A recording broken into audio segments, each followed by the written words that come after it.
ইউসিসির বিরুদ্ধে আন্দোলন করছে, তারা বহু বিবাহের সপক্ষে আন্দোলন করছে। এই যে তৃণমূল ৮০-তে নেমে এলো আর বিজেপি ২০৮টা পেল আর বাম মাত্র ১-এ আটকে গেল, ভারতবর্ষের মতো দেশে একটি সম্প্রদায়ের জন্য মেয়েদের ১২ বছরের ন্যূনতম বিয়ের বয়স কি হওয়া উচিত? কোন মহিলা চাইবেন তার হাজবেন্ড ৪টি বিয়ে করুন? কোন মহিলা চাইবেন তার মেয়ে ১২ বছরে বিয়ে হয়ে যাবে? নওশাদ সিদ্দিকীর যে দৃষ্টিভঙ্গি, সেই দৃষ্টিভঙ্গিতে মহিলারা হচ্ছে একটা বস্তু। মুসলিম সমাজ যদি ভারতবর্ষের আইন মানতে রাজি না হয়, যারা চায় না, তারা পাকিস্তানে চলে যেতে পারে। বিকাশ বোধহয় আর বামপন্থী নেই, বিকাশ এখন মোল্লাপন্থী হয়ে গেছে। দেখুন, আমাদের দেশটা সেকুলার দেশ। একটা যথার্থ সেকুলার দেশে ধর্মভিত্তিক ব্যক্তিগত আইন থাকা উচিত নয় বলে আমার মনে হয়। অন্যান্য যে সেকুলার দেশগুলি আছে বিশ্বের, সেখানে কোথাও আপনি ধর্মভিত্তিক পার্সোনাল ল, বিভিন্ন কমিউনিটির জন্য আলাদা আলাদা ল, এইসব দেখতে পাবেন না। মার্কিন যুক্তরাষ্ট্রে পাবেন না, স্ক্যান্ডিনেভিয়ান দেশগুলোয় পাবেন না, যারা সেকুলারিজমকে সম্মান করে, সেখানে কোথাও আপনি এটা পাবেন না। সুতরাং ইউনিফর্ম সিভিল কোড, অর্থাৎ সবার জন্য এক আইন, এটা অনেকদিন আগেই হওয়া উচিত ছিল। আজকে যেটা হচ্ছে এটা অত্যন্ত আশার কথা। এই পদক্ষেপটা পশ্চিমবঙ্গের নতুন সরকার এসে নিচ্ছে।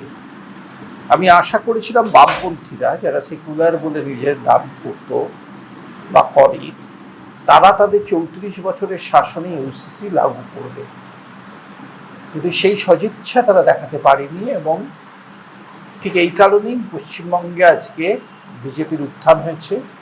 কারণ পশ্চিমবঙ্গের মানুষ সেকুলার মানুষ, তারা চান সবার জন্য সমান আইন, জাতি ধর্ম নির্বিশেষে।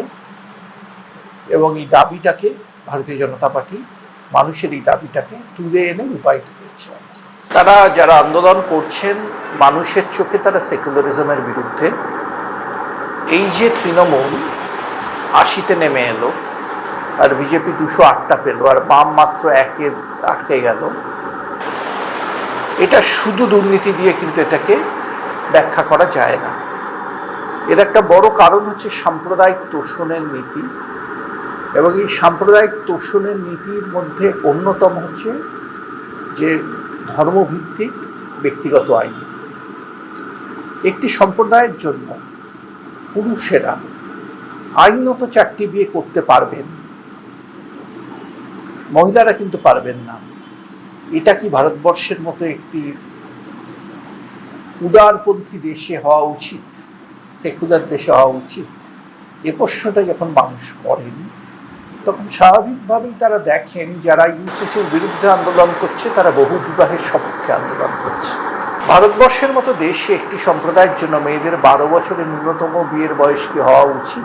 এই প্রশ্নটা যখন মানুষ করে, তখন তারা দেখে যারা ইউসিসির বিরুদ্ধে আন্দোলন করছে, তারা বাল্যবিবাহের সপক্ষে আন্দোলন করছে। সুতরাং যারা এইসব আন্দোলন করছেন, তারা নিজেদের লিবারেল বললে দাবি করলেও সময়ের সঙ্গে সঙ্গে মানুষ উপলব্ধি করেছে তারা সিউডো লিবারেল, তারা প্রকৃত লিবারেল নন। তার কাছে লিবারেলিজম হচ্ছে মুসলমান তোষণ, আর সাম্প্রদায়িকতা হচ্ছে হিন্দুদের স্বার্থে কথা বলা বা ধর্মনিরপেক্ষ মানুষের স্বার্থে কথা বলা হচ্ছে সাম্প্রদায়িকতা। সেটা এই মেকি লিবারেলিজমের বিরুদ্ধে বাঙালিদের ভোট আরো সংঘবদ্ধ হবে। এবং শুধু তাই নয়, এই ইউসিসি যদি লাগু হয়, তাহলে মুসলমান মহিলাদের একটি অংশের সমর্থনও ভারতীয় জনতা পার্টি পেতে পারে বলে আমার বিশ্বাস। আমার বিশ্বাস মুসলমান সমাজে যারা মৌলবাদী, তারা চাইছেন না। যারা সাধারণ মুসলমান, বিশেষ করে মহিলা যারা এবং যারা বর্তমান প্রজন্মের মানুষ, তারা ইউসিসিকে স্বাগত জানাবেন। কোন মহিলা চাইবেন তার হাজবেন্ড ৪টি বিয়ে করুক? কোন মহিলা চাইবেন তার মেয়ে ১২ বছরে বিয়ে হয়ে যাক? কোনো মহিলা এটা চাইতে পারেন না। বর্তমান প্রজন্মের যারা শিক্ষিত এবং মুক্ত মনা মহিলা মুসলমান সমাজের মধ্যেও আছে। কারণ যাদের আপনারা দেখছেন, তারা কিন্তু মুসলমান সমাজের প্রতিনিধি নয়। যাদের দেখছেন, তারা কিছু মৌলবাদী, যারা মুসলমান সমাজকে নিয়ন্ত্রণ করার চেষ্টা করছে, এবং সেই নিয়ন্ত্রণ দিন দিন আলগা হয়ে যাচ্ছে। তারা উপলব্ধি করছে ইউসিসি লাগু হলে তারা একেবারেই তাদের নিয়ন্ত্রণ হারিয়ে ফেলবে। কেন শরিয়াতে যে আইন আছে ভারতবর্ষে সেটা লাগু হবে। ভারতবর্ষ তো কোনো ইসলামিক দেশ নয়। এ প্রশ্ন কিন্তু এবার তোলার সময় এসেছে যে ভারতকে কি আধা ইসলামিক দেশ করে রাখা হয়েছিল শরিয়ত ভিত্তিক পার্সোনাল ল লাগু করে? একইভাবে হিন্দু মনুর যে ধর্ম, মনুর যে আইন, সেটাও ভারতে লাগু হওয়া উচিত নয় বলে আমার মনে হয়।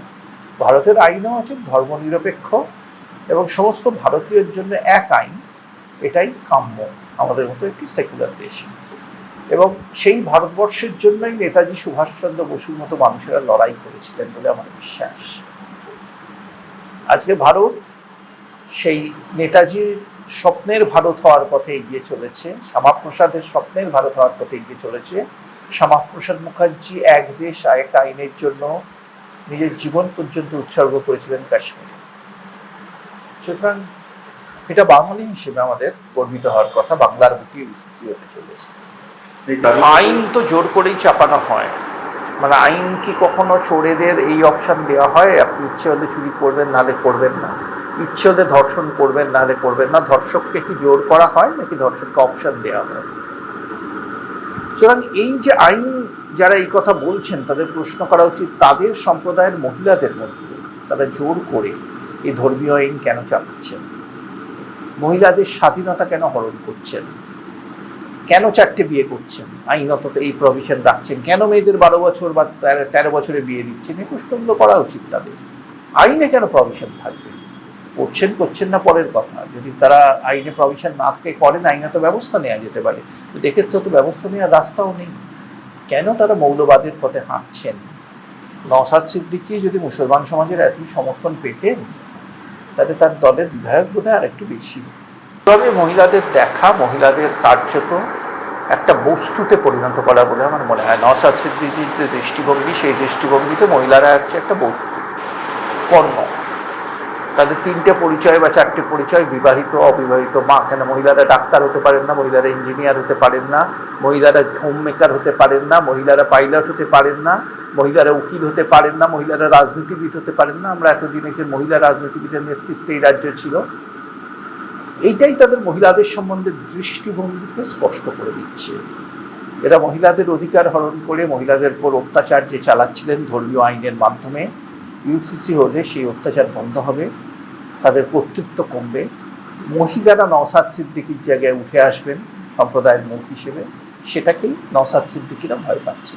মুসলিম সমাজ যদি ভারতবর্ষের আইন মানতে রাজি না হয়, যারা চায় না, তারা পাকিস্তানে চলে যেতে পারে, তারা সৌদি আরবে চলে যেতে পারে, ইরানে চলে যেতে পারে। কিন্তু কেউ যদি ভারতবর্ষে থাকতে চায়, সে হিন্দু হোক, মুসলিম হোক, খ্রিস্টান হোক বা অন্য কোনো ধর্মাবলম্বী হোক, ভারতবর্ষের আইন মানতে তারা বাধ্য। শ্যামাপ্রসাদের নিজের হাতে তৈরি দল জনসংঘ, যেটা আজ বিজেপির উপরে ভারত শাসন করছে, বিজেপি যতদিন ক্ষমতায় থাকবে জনসমর্থন নিয়ে, ততদিন এদেশে একটাই আইন থাকবে সবার জন্য। সেই পথেই বিজেপি পা বাড়াচ্ছে।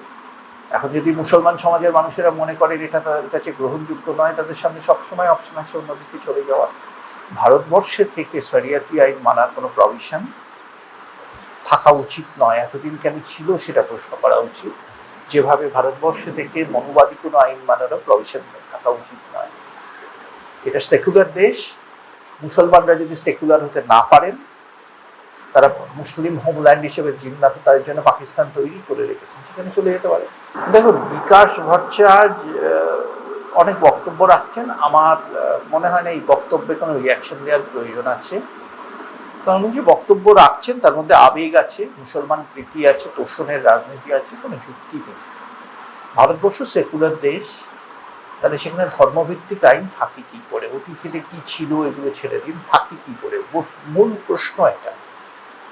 বিকাশ বোধহয় আর বামপন্থী নেই, বিকাশ এখন মোল্লাপন্থী হয়ে গেছে। বিকাশ মোল্লা হয়ে গেছেন ভট্টাচার্যের জায়গায়। সেই জন্যই তিনি এভাবে এই মৌলবাদী যে দের সাথে গলামে হচ্ছেন, সুর মেলাচ্ছেন, ঠিক যেভাবে উনি দুর্নীতিগ্রস্তদের জন্য গলামে দিয়েছেন। তা আমরা তো গণতান্ত্রিক দেশ, তারা ভোটে জিতে এসে ইউসিসিকে বাতিল করুন। বিজেপি তো ইউসিসি তাদের ম্যানিফেস্টোয় ছিল, বরাবরই আছে। সেই ভোটে তারা জিতে এসছে। বিজেপি তো মানুষের রায় নিয়ে এসছে, তারা যেটা ঠিক মনে করেছে করবে। কমিউনিস্টরা কি ঠিক মনে করে সেইভাবে তো বিজেপির সরকার চলা উচিত নয়, তাই না? পশ্চিমবঙ্গে বিরাট পরিবর্তন অলরেডি এসে গেছে, সেটাকে আরো এগিয়ে নিয়ে যাবে ইউসিসি। আজ দেখুন, মিৎসুবিশি থেকে আমুল, আদানি থেকে লাক্স, তারা বিনিয়োগ করছে পশ্চিমবঙ্গে, বড় করে বিনিয়োগ করছে, আরো বিনিয়োগ আসতে চলেছে। কারণ পশ্চিমবঙ্গ পরিবর্তন হচ্ছে। একটি মৌলবাদী নিয়ন্ত্রিত সমাজ ব্যবস্থায় বিনিয়োগকারীরা বিনিয়োগ করতে ভয় পান। সেখানে মানুষের স্বাধীনতা থাকে না, মহিলাদের স্বাধীনতা থাকে না স্বাধীনভাবে কাজ করার বা কর্মসংস্থানে যোগ দেওয়ার, ওয়ার্কফোর্সে যোগ দেওয়ার। পশ্চিমবঙ্গে শান্তির পরিবেশ আছে এই মুহূর্তে। দাঙ্গা হাঙ্গামা অতীতে যেটা দেখেছি সেগুলো এখন চোখে পড়ছে না। এবং এখানে একটা লিবারেল চিন্তা ভাবনার সরকার আছে, যে সরকারের মন্ত্রী বলছেন, কিছুদিন আগেও বলেছেন, মহিলারা যা খুশি করবে, যখন খুশি বেরোবে, যতক্ষণ খুশি বাইরে থাকবে, তাদের সুরক্ষা দেওয়ার দায়িত্ব সরকারের। এটাই বিজেপির দৃষ্টিভঙ্গি। এবং আমার কোথাও মনে হয় পশ্চিমবঙ্গে পরিবর্তন যে এসেছে, সেই পরিবর্তনটাকে যদি আমাদের ধরে রাখতে হয়, তাহলে গুন্ডা দমন আইন কঠোরভাবে বলবৎ করা উচিত এবং ইউসিসি লাগু করে মৌলবাদীদের, সমস্ত ধর্মের মৌলবাদীদের রাজনীতি থেকে বিচ্ছিন্ন করা উচিত। মানুষের সামনে খুব ক্লিয়ার হয়ে যাবে যারা এর বিরোধিতা করছেন তারা গুন্ডা। গুন্ডা দমন আইনের বিরোধিতা কে করবে? যারা গুন্ডা। কারা গুন্ডা, এবার রাজনীতিবিদদের মুখোশটা খুলে ফেলার সময় এসছে। তারা গুন্ডা না তারা সৎ সাধারণ মানুষ, তারাই প্রমাণ দেবেন। কেউ যদি বিরোধিতা করেন, মানুষ উপলব্ধি করে, মানুষ তো এনকাউন্টার চাইছে, গুন্ডাদের, ধর্ষকদের এনকাউন্টার চাইছে। যারা এনকাউন্টারের বিরোধিতা করছেন তারা ধর্ষণকে সমর্থন করেন, এই ধরনেরই তৈরি হচ্ছে। তাই যারা গুন্ডা দমন আইনের বিরোধিতা করবেন তারা গুন্ডাগিরিকে সমর্থন করেন দলমত নির্বিশেষে, সেটাই মনে হবে মানুষের। তার প্রভাব ঘটে পড়বে উল্টো। কারণ পরিবর্তন তো মানুষ চেয়েছিল, এই সরকার পরিবর্তনের পথে পা বাড়াচ্ছে। তার বিগত সরকারের সময় যদি দাঙ্গা, গুন্ডাগিরি, তোলাবাজি এটাই নম হয়ে থাকে, বর্তমান সরকারের আমলে এনকাউন্টার, দুষ্কৃতীদের, মৌলবাদীদের নিয়ন্ত্রণ আলগা করা, সবার জন্য সমান আইন, দুষ্কৃতি দমন, এটাই ফোকাস। এক একটা সরকারের এক একটা ফোকাস। এবার মানুষ ঠিক করবে মানুষ দাঙ্গা চায় না গুন্ডা দমন আইন চায়, মানুষ ধর্ষণ চায় নাকি এনকাউন্টার চায়, মানুষ ধর্মভিত্তিক পার্সোনাল ল চায় যাতে একজন 4টে বিয়ে করতে পারবে একটি সম্প্রদায়ের মানুষ, নাকি তার সবার জন্য সমান আইন চায়, পুরুষ ও মহিলাদের সমান অধিকার চায় না চায় না, এটাই ঠিক করবে। আপনি একটা এনকাউন্টারের কথা বলুন, এনকাউন্টার বা ধর্ষকদের বা অপরাধীদের সাজা। দেখলাম বারুইপুরে একটা নির্যাতিতার বাচ্চা 15 উপর যে নির্যাতিত, তার বিরুদ্ধে সরকার পদক্ষেপ এবং যিনি অপরাধী তাকে এনকাউন্টার করা হয়।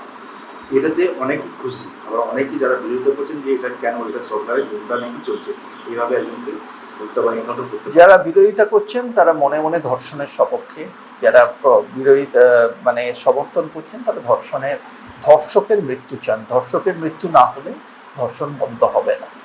ধর্ষকের মনের পরিবর্তন সম্ভব নয় বর্তমান সমাজ ব্যবস্থায়। কারণ ধর্ষককে এনকাউন্টারই একমাত্র রাস্তা, অথবা রাষ্ট্রের মতে তার মৃত্যুদণ্ডই একমাত্র রাস্তা। ইন্টারেস্টিং ব্যাপার হচ্ছে, ধর্ষণ হলেই যারা মোমবাতি মিলে গান্ধীবাদী মিছিল বার করেন তারাই ধর্ষকের মৃত্যুদণ্ড, আইনত মৃত্যুদণ্ডেরও বিরোধিতা করেন। অর্থাৎ তারা আন্দোলনে করে তার বিরোধিতা করলো, ধর্ষণের বিরোধিতা করলেও ধর্ষকদের পক্ষে কথা বলেন। এভাবে সমাজে ধর্ষণ বেড়ে চলে।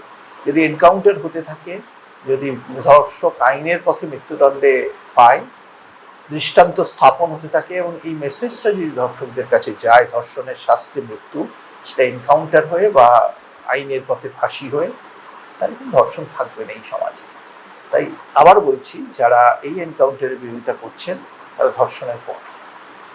হ্যাঁ, বেরিয়েছিলেন তো, কিন্তু দুধেল গাইদের রক্ষা করতেন। দুধেল গাইরা অবশ্য, ওনারা দুধেল গাই নয়, তারা সময় যাচ্ছে সিপিএম এ চলে যাচ্ছে, সিপিএম কে এখন সমর্থন করছেন, নতুন রক্ষাকর্তা হয়েছে সিপিএম। তো ঠিক আছে, যে দুধেল গাইরা দুধের পথ দেখে নেবে, মমতার কাছে নেই, তিনি তাদের আবার কাছে টানার চেষ্টা করছেন।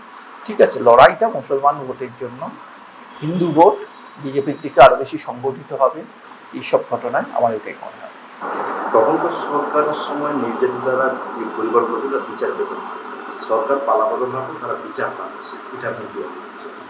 এটা আশার আলো যেভাবে তারা বিচার পাচ্ছে। এবং আপনি মহিলাদের জিজ্ঞেস করুন, দলমত নির্বিশেষে, ধর্ম নির্বিশেষে। এবং কিছু মানুষ বলেছিলেন বাংলাটাকে গুজরাট হতে দেবেন না। আসলে তারা মনে করেছিলেন গুজরাট হলে এখানে বিনিয়োগ আসবে, মানুষ স্বচ্ছন্দে থাকবে, তখন আর বাংলাকে ভারত থেকে আলাদা করার পরিকল্পনা সার্থক হবে না। তারা মনে করেছিলেন গুজরাটে ধর্ষণ কার্যত উবে গেছে, মেয়েদের হয়রানি কার্যত উবে গেছে নরেন্দ্র মোদী মুখ্যমন্ত্রী হওয়ার পর, সেই যুগের পর। তো বাংলাতেও সেটা হয়ে গেলে ধর্ষকরা কি করবে, এই অপরাধীরা কি করবে, যারা মেয়েদের পণ্য করতে চায়, নওশাদ সিদ্দিকের মতো যাদের মানসিকতা, তারা কি করবে, সিদ্দিকুল্লাহ চৌধুরী কি করবে, যারা সানিয়া মির্জার টেনিস খেলা নিয়ে পর্যন্ত আপত্তি তুলেছিলেন সিপিএম আমলে। এই তো সিদ্দিকুল্লাহ আর নওশাদদের জগৎ। সেই জগৎ থেকে মুসলমানদের আলোর পথে নিয়ে আসা, সমৃদ্ধির পথে নিয়ে আসা, রোজগারের পথে নিয়ে আসা, ভালো ব্যবসার পথে নিয়ে আসা, এটা সরকারের কর্তব্য। হিন্দুদের নিয়ে আসাও কর্তব্য, মুসলমানদের নিয়ে আসাও কর্তব্য। সোনার বাংলা তো অলরেডি হয়ে গেছে, এবার এই সোনার বাংলাকে ধরে রাখতে হবে। ধরে রাখতে গেলে ইউসিসি বিল দরকার, ধরে রাখতে গেলে গুন্ডা দমন আইন দরকার, কারণ গুন্ডারা চেষ্টাই করবে এই সোনার বাংলায় অশান্তি লাগার। রানী ভবানী যখন বাংলায় একটা বড় অংশে রাজত্ব করতেন, তিনি একদিকে ধর্মের প্রচার করতেন, হিন্দু ধর্মের, তার পাশাপাশি কিন্তু কড়া পদক্ষেপ নিতেন আক্রমণকারীদের বিরুদ্ধে। অর্থাৎ রক্ষা করা এবং ধর্ম পালন করা, ধর্মাচার এবং ধর্ম রক্ষা দুটোই গুরুত্বপূর্ণ। বাংলার ইতিহাস এটা বলছে। এখন কেউ কেউ রানী ভবানীটাকে ইতিহাস মানেন না, সিরাজকে মানেন, যারা হচ্ছে সিরাজের অনুগামী। সিরাজ কি মহিলাদের কি দৃষ্টিতে দেখতেন, মহিলাদের ওপর কি ধরনের যৌন হয়রানি করতেন, এটা আমরা জানি। তারা স্বাভাবিকভাবেই এই এনকাউন্টারের বিরোধিতা করবেন, অপরাধী দমন আইনের বিরোধিতা করবে। আপনি সিরাজের অনুগামী না রানী ভবানীর অনুগামী, এটাই প্রশ্ন। কোন বাঙালি, সিরাজের অবাঙালি বাঙালি সিরাজের মতো, নাকি বাঙালি বাঙালি রানী ভবানীর মতো? বাংলার মেয়েরা এই প্রশ্নই আজ করছে।